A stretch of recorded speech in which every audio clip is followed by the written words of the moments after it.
Hey there, friend! Welcome back to the Closing Chapters podcast, where every mission has a story.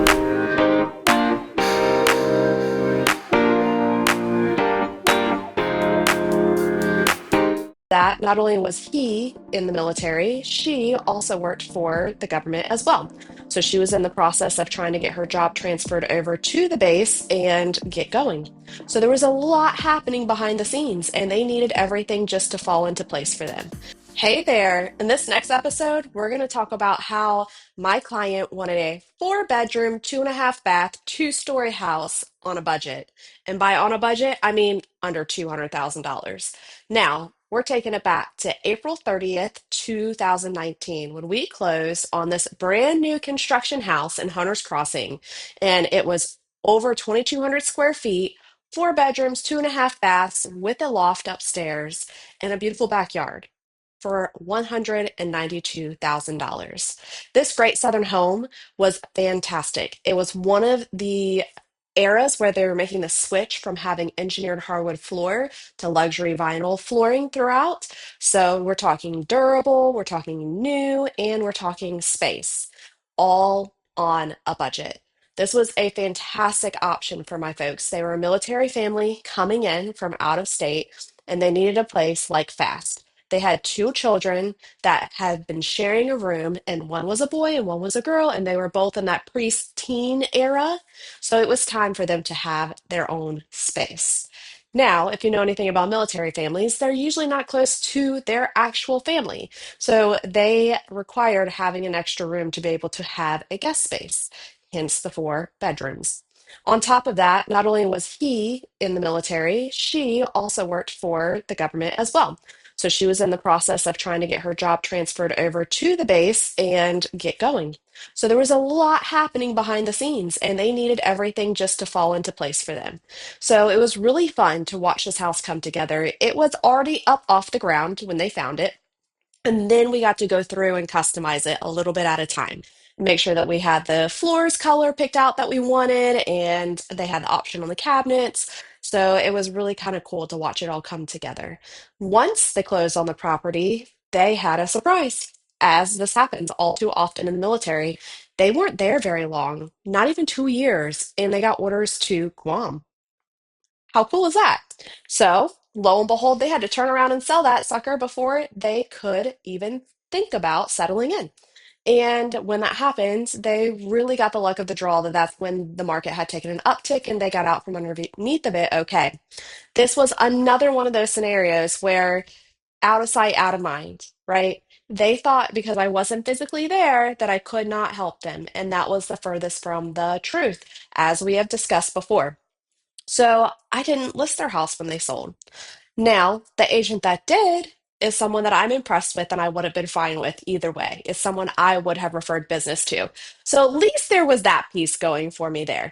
Now, I did have a conversation with her later and said, hey, if you are, she kind of gave me the heads up that they were getting orders. And I said, well, when the time comes, I would be happy to help you. But if not, this is someone that I would trust. So she made the decision to not move forward with me to have somebody that was there local in hands. But it doesn't mean that I was out of reach, right? I could have done everything that I needed to do, easy peasy. With that said, though, everything went okay.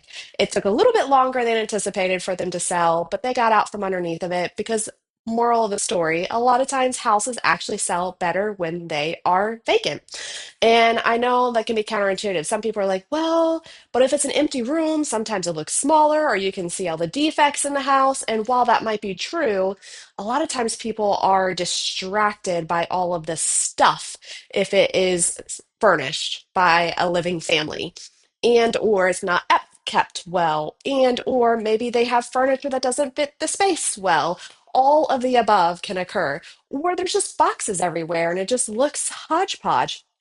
Now, there's definitely ways to help mediate this a little bit, but sometimes just having the ease of access, knowing the house is available, you could close on it as quick as you can get title work done and an appraisal in, that really eases people's mind. And nothing is being hidden. They can see everything.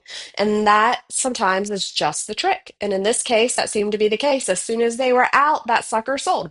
So kudos to them for getting it under contract and on their way. And cool story, they actually got to stay in Guam much longer than they got to stay in South Carolina, and they loved it. Not only was it a cool assignment, it was like a change in pace for them and a change of their lifestyle. Both of them decided to get extremely active, get into running marathons and the 5Ks, and really honing in on who they truly wanted to be as a healthy family, which was beautiful to see even from a distance. And since then, they have actually retired from the military and been able to move back to their home state.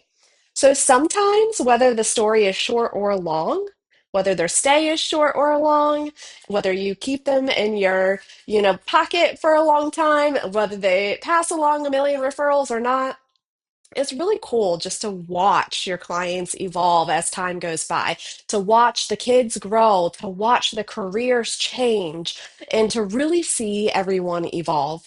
So, this was one of those that it was like really cool. They were absolutely easy peasy, fantastic clients. They knew exactly what they wanted. We were able to find it very quickly, and they could commit. And that is something that I absolutely love when I'm working with military families. A lot of times, they very much so are very to the point of exactly what they're looking for, and we can narrow it down very quickly. Every once in a blue moon, you have someone that's like, I really want this item, and we've got to go digging for it. However, that's okay. I like a challenge every once in a while. So, anyhow, thank you so much to this family for giving me the opportunity to help them swiftly get into their duty station at Shaw Air Force Base back in 2019. And even though the stay wasn't long, I'm so glad that they had a beautiful brand new home that they could live in for the time that they were there. So, there you go, friends. We are to the end of April 2019. What will be next? Hey, I just wanted to say thank you for being here and listening in on this episode of Closing Chapters with me. I truly enjoy putting this content together, and I hope that you enjoy it too. If so, could you like, subscribe, and share this episode with somebody you know that will enjoy it just as much as you did? Thank you so much.